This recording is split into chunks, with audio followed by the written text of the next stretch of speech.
il faut dire que ni ko juriste yi jàngatee teguwul ci yoon donc moo tax boo xoolee avec le régime de Macky Sall gis nañ lépp luy gymnastique ci mbirum juridiction ak ay loi ki tappale ki lay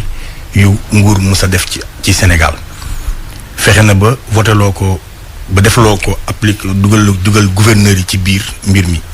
te juriste yi nee nañ du yoon kon mu nekkaat beneen tappale buñ tegaat ci kaw table mais bettuñu parce que aussi tamit soo xoolee ni nguuru Macky Sall doxi man du ma wax sax couvre-feu coup de force lay def forcing lay def essayer noot askan bi xam nga ñëw jàpp lu mel ni Dakar ak Thiès muselé leen comme def leen comme bande de Gaza terewut virus bi di law terewut virus baa ngi ci biir dëkk yi Kaolack am na démb 17 cas ñu ngi naan beneen dëkk ak beneen gox ça veut dire que tâtonnement total la ñu gis ci gestion pandémie bi et man j'aimerais bien que Macky me dise ñan ñooy ay experts am parce que dans un pays sérieux quand un président prend une décision comme état d'urgence assorti de couvre-feu nga ne experts yi ñoo la ko conseillé di nga wax quand même experts yi ñan la pour que askan bi am référence ci experts yooyee ñan la ak lan lañ def ak fan lañ toj mais man xaw ma ban expert la parce que expert yi am na lu ñuy wax voilà c'est ça mais ñan ñoo ko constitué est-ce que ñooñu toog nañoo taskatu xibaar yi wax joxe les vraies raisons parce que bu ñuy waxee lii yeneen médecins yi wax nañ leneen la ca des te on s'est rendu compte que au contraire la décision de Macky Sall moo nekk le vecteur de propagation du virus en réalité parce que au Sénégal qu'on ne se trompe pas Sénégal mënoo fi def distanciation physique par exemple yow ñeenti kër mooy nekk ci ñeenti néeg mooy nekk ci kër gi. bàyyi la ngay wax. non ñeenti néeg mooy nekk ci kër gi. néegu maam ak sët yi ñooy fanaanandoo ak jànq bi néegu góor ñi ñeent la ñu doon ñaari la fa ne néegu jigéen ñi juróom la ñuy doon ak néegu paa beeg mère bi boolu añ yéen a koy bokk ku nekk sukk boolu ree yéen a koy. ci première vague bi nga teg une commission génn 1000 milliards enrichir sa beau-frère ak ay xaritam 1000 milliards yooyu nar a nax saay nii kenn ñëwul tegal ñu un bilan. Personne ne nous a dit premier couvre-feu bi lii moo nekkoon les résultats kenn ñëwul wax ak askan bi xamal leen ay chiffres yu exact on te parle aujourd'hui de nangam de cas suba nangam de cas gis naa sax benn jour le directeur xaw ma lan waa ji waxu cas yi wax ne sur 200 cas testés am nañ 300 malades pour te dire incohérence totale ci li ñuy def. njuumte la woon rek ci chiffres yi. njuumte c'est une incohérence c'est du tâtonnement cet état est incapable de protéger son peuple ñun mënuñu def la gestion de cette pandémie de la même manière que les Européens yi seen ay cas ay 100 000 cas ay 100 000 morts ñun une population de 17 millions ils nous parlent de 20 000 cas vous vous rendez compte il y a pas de test de masse bu ñu def testé wuñ kuy voyager ba pare muy jar 40 000 francs comment est-ce que Institut Pasteur kese nekk fi condam di tester nit ñi test bi jar yeneen laboratoire est-ce que tey jii man en tant que sénégalais su ma buggee dem def test damay ñëw rek taxaw rang ñu testé ma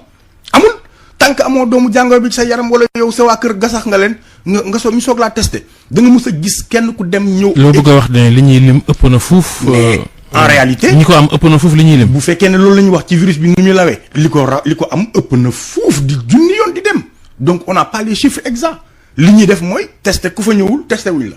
fan lañ defee test de masse c'est que état bi moo sérieux wul ils ne nous prennent pas au sérieux et puis nañ bàyyi seen tâtonnement bi dindi seen couvre-feu seen yëfu caaxaan yi lii fajul dara. mais nag yéen Y'en a marre bu ngeen di sànni xeer ba jamono toll fii jàngoro ji di law est-ce que waru leen xoolaat seen discours ndax lépp lu jëm ci naxasal xeex coronavirus itam loolu du seen cër. ñun moom ngàcce ngalaama ndax bi feebar bi ñëwee premier cas importé li ñu njëkk a def mooy dem seeti ministre de la santé laaj ko lu ciy pexe mu wax ñu ko ñu tëgg ci ab morceau oo suñuy artistes. li ngay wax tey kay moo tax. moom laa la wax déglu ma ñëw rek jël suñuy artistes mobiliser leen def ci ay sensibilisation def ci ay capsules wax ci lu ne jël ci mesures barrières yi defar sax ay masques maye ko ci askan bi les yanamaristes esprit yanamar ci gox-goxaat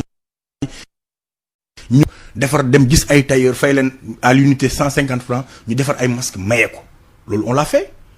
mais est-ce que après qu'est-ce qui s'est passé derrière on a vu un ministre de la santé bu taxaw vanté wu que ne Sénégal mooy deuxième pays bi gën a baax et puis moom ci boppam il s'est mué en expert de santé ne man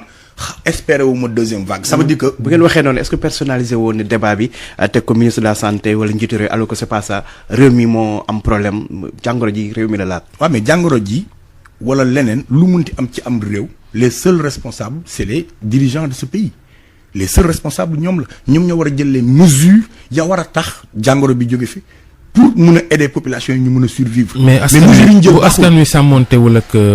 li ñu déglee ci moytu coronavirus itam ñàkk takku masque ak ñoom seen ak di amal ay céeta ki ngénte ki xew. je suis désolé ki ko njëkkee mooy Boun Abdallah Dionne bi ñu aayee julli moom moo njëkk a dem julli ji jumaa ki ko njëkkee mooy Marième Faye Sall gis nañ ko ci ay vidéo ngénte ñi ko njëkkee mooy président bi ci boppam def na tournée économique fi ñuy waxee fi jafe-jafe yi gën a bëree Diouf Sarr di inaugurer ay pont te ci lendemain bi ñu deuxième vague il faut qu'on arrête nañu bàyyi le secteur informel ñu liggéey seen liggéey ñu seet d'autres solutions les solutions sont ailleurs au Sénégal on peut pas parler de distanciation physique na gars yi joxe ay masques nit ñi raxas seen loxo comme ni mu waree ñu def ay test de masse pour vraiment savoir fan lañ mën a isoler feebar bi lu ko may li ñu def yëpp ay tappalaatu la ak tâtonnement et ça montre juste la carrure d'un dictateur qui veut juste tëj nit ñi museler Sénégalais ci wàllum solution ñiy xaar vaccin Sénégal sax bind na pour mën a am vaccin yi fii ak njeexteelu weeru mars am na sax ñoo xam te ne laam-laamee ne ànd ñu ceeg yooyu ñu war a ñàkk nit ñeeg yooyu yéen luy sa xalaat ci loolu ndax ñàkk bi baax na ci dina tax jàngoro ji wàññeeku. ñàkk bi li ma ci dégg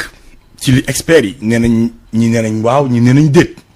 man du ma expert de santé li ma xam daal ci histoire àdduna mooy un virus ñu isolé ko utal ko vaccin en l'espace de 9 mois man tey na samam xel xaw ma nag ban vaccin la ñuy indi Pfizer bi la wala beneen bi la wala. en tout cas yow bu ñëwee doo ñàkku. du ma ñàkkoo gum de tant que makeeg njabootam ñàkkuwuñ ba noppi bu ma xool leen bu baax a baax man du ma ñàkkoo gum de man laa wax loolu nag ça n'engage que moi. balaa maa ñàkku moom dana ma leer ne ñoom ñi ngànk nguur gi indil ñu vaccin parce que ñun c'est la réalité. c'est mais ñàkku moom c'est individuel c'est personnel. loo ciy seet keneen non li tax ma ciy seet keneen mooy damay xool effet yi ba noppi si ñoom. parce que dafa am ay effets on a vu des morts yu jël vaccin bi ñu dee. nga am tamit ñeneen ñu ñàkku te dara jot leen tam. waaw ba tey loolu yëpp mun na nekk. waaye man de balaa maa ñàkku ñoom ñu ñàkku ñoom ma makeeg nguuram bu ñàkkoo ba noppi ba ma xool leen ba xam ndax amuñ leen lu leen dal ma soog a xool lu may ñàkku te loolu man sama avis personnel la du ma jël risque di pikiru loo xamante ne nii je ne serai pas en tout cas cobaye tubaab bi du ma ko doon parce que ñun encore une fois. tubaab bi kay ñu ngi ñàkku nag wax dëgg yàlla fi mu toll nii ñoom. ñi ngi ñàkku seen kaay gën a yokk ñi ngi ñàkku di gën a dee c'est incohérent munoo di ñàkku ngeen di gën a dee kaay di gën a bëri ngeen di gën a indi ay couvre-feu tubaab yi bu fekkoon seen ñàkk bi baax na. aujourd'hui da nga day doog a door ñàkk gu ñu en masse. ñàkk bi en masse day doog a door man je pense que on peut pas trouver d'excuse te boo ñàkkoo da ngay toog diir mu commencé def effet protection bi. oui mais en tout cas les chiffres démontrent que ñàkk bi amagul effet depuis 1 mois ñi ngi waxu ñàkku ñi ngi ñàkku. ban nga wóoluwul bu chinois bi. wala ma ci benn. wóoluwuma ci benn parce que boo xoolee yenn logique yi ay Bill Gates ñu ci def seen ay xaalis ak yooyu ñooñu en tout cas on va me dire que da nga nekk ci théorie du complot machin mais en tout cas loolu moo ko wane. donc wóoluwuma ko balaa ma ci am daal lu leer ma am ci preuve que ne ñoom nguur gi ñi nga xamante ne amuluñu benn njëriñ ñoom déjà amuñu njëriñ ci réew mi mun nañ piquer lu garaaw.